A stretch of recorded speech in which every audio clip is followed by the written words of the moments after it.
வலியற்ற varicose vein சிகிச்சை எளிய 30 நிமிட செயல்முறை 7847045678. அது நீங்க பாக்குறவங்க தான் முடிவு பண்ணிக்கணும். ஆத்திகரா பாத்தீங்கன்னா அது ஒரு ஆத்திகர் படமா தெரியும், நாத்திகரா பாத்தீங்கன்னா ஒரு நாத்திகர் படமா தெரியும். ஏன்னா மக்கள் வந்து ரெண்டுமே மிக்சடு, எல்லாருமே கலந்து வந்து சினிமா என்ஜாய் பண்ணோன்றதுனால அப்படி ஒரு கிளைமேக்ஸ் தான் டைரக்டர் வச்சிருக்காரு. நீங்க ஆத்திகரா நாத்திகரா?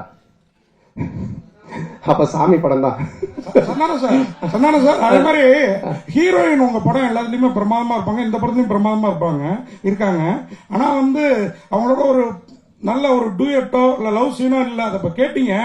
அடுத்த படத்துல இந்த படத்துல காமெடி எல்லாமே எக்ஸ்ட்ரா ஜனரஞ்சகமா பிரமாதமா இருந்தது.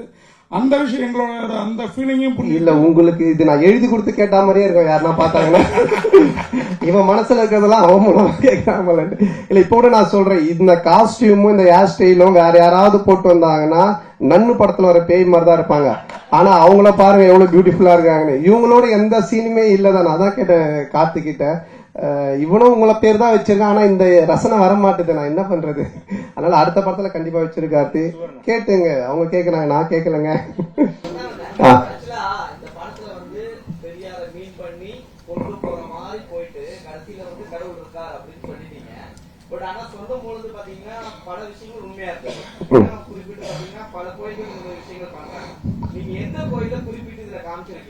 அதான் காமிச்சிருக்கீங்க கண்ணாத்தா கோவில். இல்ல இல்ல, நீ இந்த கொஸ்டினை வேற மாதிரி மீன் பண்ணி கொண்டு போற போல. அந்த மாதிரி எந்த கோவில் எதையுமே நம்ம வந்து இது பண்ணல. எந்த கோவிலா இருந்தாலுமே அதை வச்சு கடவுளை வச்சு காசு பண்றவங்க மேல தப்பு. அதே மாதிரி அந்த கடவுள் நம்பிக்கையை வச்சு அரசியல் பிரச்சனை பண்றதும் தப்பு அப்படின்றதான் காமிச்சிருக்கோம். உனக்கு எப்படி தோணுது? கடவுள் நம்பிக்கை இருக்கிறவங்களுக்கு இருக்கு, இல்லாதவங்களுக்கு இல்ல. சோ அதனால அவங்க ரெண்டு பேருக்குமே அதை பொதுவா தான் வச்சிருக்கோம். என்ன பொறுத்த வரைக்கும் இருக்கு. நான் சாமி கும்பிடுறவன், நான் ஆன்மீகவாதி, நான் வந்து கடவுள் நம்பிக்கை உடையவன். இப்ப கூட கயிறு கட்டிட்டு இருக்கேன். அதனால என்ன பொறுத்த வரைக்கும் இருக்கு. இல்லாட்டி நான் சூளை வச்சுட்டு நிக்கவே மாட்டேன். அதனால சார் இந்த படம் ரிலீஸுக்கு அப்புறம் அந்த முன்னாடியான அவர் கேட்டார்ல அந்த இஷ்யூ, அது மக்களுக்கு கிளியர் ஆயிடுச்சுன்னு நம்புறீங்களா? ஆமா. இல்லன்னா இது வந்து வெற்றி படமா இருக்காது, யாருமே சிரிச்சிருக்க மாட்டாங்க, கைத்தட்டி இருக்க மாட்டாங்க, ரிவ்யூஸ் நல்லா வந்திருக்காது, நீங்க எல்லாம் வந்து பார்த்துட்டு பாராட்டி எழுதியிருக்க மாட்டீங்க. நீங்களே இந்த கேள்வி இப்ப கேட்டிருப்பீங்களா, வேற ஏதாவது தான் எழுதியிருப்பீங்க.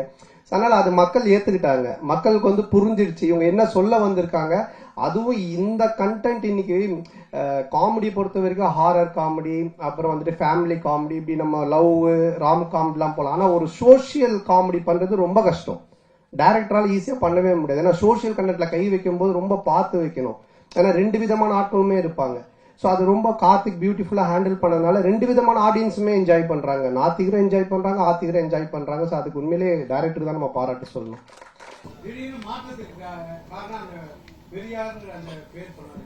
ஆமா, அது ஃபர்ஸ்ட் அந்த ஒரு இஷ்யூ ஆச்சு. அதுக்கப்புறம் அது ஒரு பாலிடிக்ஸா மாறுச்சு. இப்ப நம்ம படம் எடுத்தது எல்லாரும் மறந்து கவலையை மறந்து சிரிக்கணும்ன்றது அது ஒரு பிரச்சனையா ஒரு பாலிடிக்ஸா மாறும்போது எதெல்லாம் நமக்கு தேவையில்லை அதை நம்ம ஸ்மூத் பண்ணிக்கணும் அப்படின்றதுக்காக சில விஷயங்களை விட்டுட்டோம் வேண்டான்ட்டு. ஆமா, அதுல என்னன்னு இருக்கு.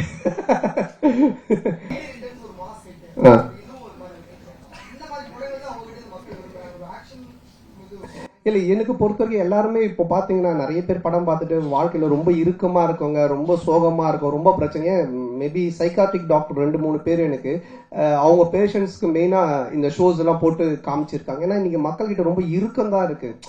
எல்லாருமே முகத்துல ஒரு சோகம், ஒரு சந்தோஷமே இல்லை. அட்லீஸ்ட் நம்ம கடவுள் ஒரு விஷயத்த கொடுத்துருக்கேன். நான் என்னோட சின்ன வயசுல ஆரம்பிக்கும் போது என் கூட இருக்கிற எல்லாரும் நான் சிரிக்க வச்சுக்கிட்டே இருப்பேன். அது வந்து பாலாஜி அண்ணனோட சேர்ந்தேன். அப்ப அவர் வந்து பாப்பா என் கூட டிவியில் நடிப்பான்னு எனக்கு கூப்பிட்டு வந்தாரு. அப்புறம் அந்த காமெடி பார்த்துட்டு சிம்பு கூப்பிட்டு எனக்கு மன்மதன் சான்ஸ் கொடுத்தாரு. ஸோ என்னுடைய நோக்கம் எதுவா இருந்துச்சுன்னா என்னை சுத்தி இருக்கிறவங்கள சந்தோஷமா வச்சுக்கணும், சிரிக்க வைக்கணும். அது கடவுள் எனக்கு ஒரு லைஃப் கொடுத்தாரு சினிமான்னு. அப்போ அதை நம்ம செய்யணும் அப்படின்றத என்னோட நோக்கமா இருக்கு. அதை நோக்கி தான் நான் போயிட்டு இருக்கேன். என்னோட படங்கள்னால நீங்க வந்து சிரிக்கலாம், கவலையை மறந்து என்ஜாய் பண்ணலாம். இது மட்டும் தான்.